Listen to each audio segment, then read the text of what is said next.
This snake has not moved since I got here. I'm going to poke him with a stick, gently of course, just to see if he is alive. I'm going to tap him on the back about halfway through his length. Okay, I'm rubbing him with a stick and he's not moving. I think he might be dead. Oh, there goes his tongue. He is not dead, but he's playing dead. Here is some very yummy looking cold macaroni and cheese left over from last night's dinner. I finished the macaroni and cheese, but it wasn't quite as yummy as it looked, owing to a distinct lack of black pepper. These are rules that I learned long ago when I first went out west and I was reading park brochures. Here is the pothole. It's a little bit difficult to convey the exact size. It's not terribly deep, but it is kind of impressive in its size, so I guess it was worth the 70 meters over treacherous wet rock. The terrain, even after the side trail to the pothole, has been a bit treacherous. Again, it's wet rock, and it's up and down and craggy. It's snack time again.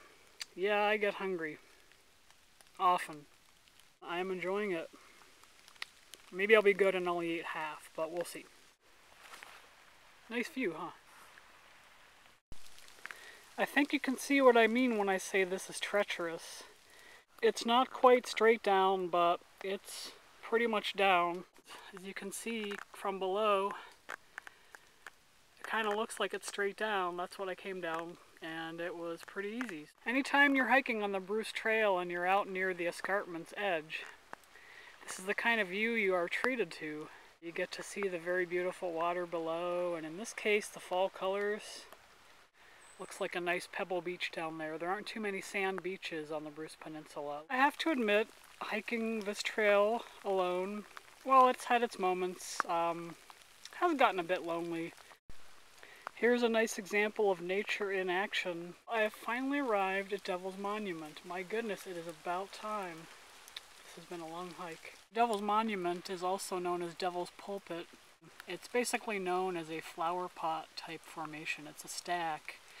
It was once part of the escarpment, but through wave action slowly became separated from the escarpment and now stands on its own as a tall 44-foot stack. This is how the escarpment originally looked.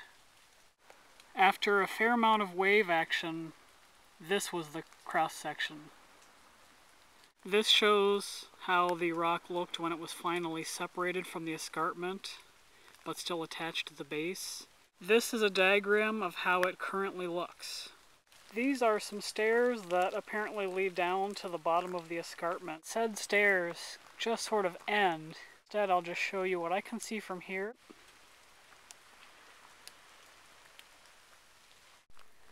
It is now time to head back home.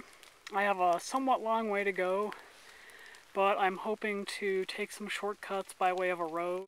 Apparently it is possible that I could run into a large white dog who is not lost. And I can skip most of the trail, which I've already seen, and just head back on the road, and maybe at some point cut back on the trail to save a corner. It is time for one last snack. I'm going to have some organic apple juice and some graham crackers. The road has changed quite a bit in terms of what you can see. Still faster than taking the trail with all the treacherous rocks. And it's my turn off to my road. Pretty soon I'm going to be home. As you can see, his sign is being used to prop up a dumpster. Here I am. Cottage, sweet cottage. It's the end of the hike and the end of a very wet day.